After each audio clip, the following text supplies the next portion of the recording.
Hello, praise the Lord my dear friends. எப்படி நல்லா இருக்கீங்களா? கர்த்தராகிய இயேசு கிறிஸ்துவின் நாமத்தில் உங்களுக்கு என் அன்பின் வாழ்த்துக்கள். இன்றைக்கும் கர்த்தர் நம்மோடு சொல்லுகிற வேத வசனம் சங்கீதம் 102 அதிகாரம் 13 வசனம். தேவரீர் எழுந்தருளி சீயோனுக்கு இறங்குவீர், அதற்கு தயை செய்யும் காலமும் அதற்காக குறித்த நேரமும் வந்தது.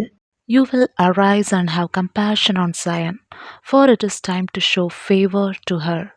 The appointed time has come.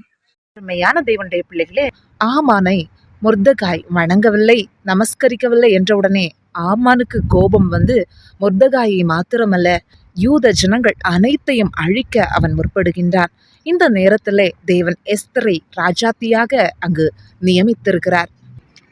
இந்த சூழ்நிலையில் யூத ஜனங்களை ரட்சிக்கும்படி மொர்தகாய் தன் வளர்ப்பு மகள் ராஜகுமாரத்தியாகிய எஸ்தரிடம் சொல்லுகிறார், நீ இந்த காலத்தில் மௌனமாயிருந்தால் யூதருக்கு ரட்சிப்பும் சகாயமும் வேறு இடத்திலிருந்து வரும். ஒருவேளை நீ இந்த காலத்திற்கு உதவியாய் இருக்கும்படி உனக்கு ராஜ மேன்மை கிடைத்திருக்கலாமே என்பதாய். இந்த வார்த்தையை கேட்டவுடனே எஸ்தர், நீங்கள் எல்லாரும் எனக்காக உபவாசியுங்கள், நான் ராஜ சமூகத்திலே செல்கிறேன் என்பதாய் கூறுகிறாள்.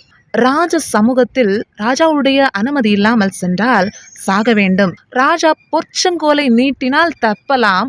ஒருவேளை ராஜா பொற்செங்கோலை நீட்டவில்லை என்றால் சாகத்தான் வேண்டும். எஸ்தரின் வார்த்தையின்படியே மொர்தகாயும் யூத ஜனங்கள் அனைவரும் உபவாசம் இருக்கின்றனர். எஸ்தரோ தைரியமாய் ராஜ சமூகத்திலே போகிறாள். அங்கு ராஜாவின் கண்களிலே தயவு கிடைக்கிறது. ராஜா பொற்செங்கோலை நீட்டினான். எஸ்தரின் விண்ணப்பங்கள் எல்லாம் அங்கீகரிக்கப்பட்டது. ஆமான் மொர்தகாய்க்கு செய்து வைத்திருந்த தூக்கு மரத்திலே ஆமானே தூக்கப்பட்டான். மொர்தகாய் உயர்ந்த ஸ்தானத்தில் வைக்கப்பட்டான். யூத ஜனங்கள் காப்பாற்றப்பட்டனர். அருமையான சகோதரா சகோதரி, அன்றைக்கு எஸ்தருக்கு பொற்செங்கோல் நீட்டப்பட்டது போல இன்றைக்கு கிருபையாய் ஆண்டவர் நம்மை ரட்சித்திருக்கிறார். நமக்காக கல்வாரி சிலுவையில தன்னுடைய கடைசி சொட்டு ரத்தம் வரைக்கும் சிந்தி அந்த விலையேறப்பெற்ற ரட்சிப்பை நமக்கு கொடுத்திருக்கிறார். நாம் எல்லாரும் கர்த்தருடைய கரத்துல ப்ரொடெக்டடா தான் இருக்கிறோம். ராஜாக்களை தள்ளி ராஜாக்களை ஏற்படுத்துகிறவர்.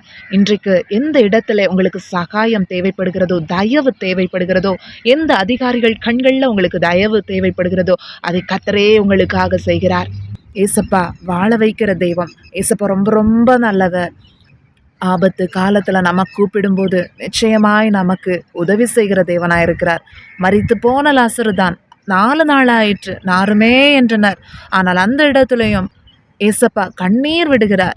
அந்த இடத்துல மரித்தவனை உயிரோடு எழுப்பி அங்கு அற்புதத்தை நடப்பிக்கிறார். அவர் சொல்ல ஆகும், அவர் கட்டளையிட நிற்கும். இன்றைக்கு உங்களுக்கு வேலை தேவைப்படுகிறதா, வியாதியா, கடன் பிரச்சனையா, எதுவா இருந்தாலும் ஆண்டவருடைய சமூகத்துல உங்க பிரச்சனைய சொல்லுங்க, விண்ணப்பம் பண்ணுங்க, ஜெபம் பண்ணுங்க, துதிக்க ஆரம்பிங்க. ஆண்டவர் நிச்சயமாய் அதுல இருந்து விடுவிப்பார். நாம் கிறிஸ்துவுக்குள் ஜெயாளிகள். பரிசுத்த ஆவியானவரை தொடர்ந்து வழிநடத்துவாராக. கர்த்தர் தாமே இந்த வார்த்தைகள் மூலமாய் நம்மை ஆசீர்வதிப்பாராக. ஆமேன். God bless you all. By.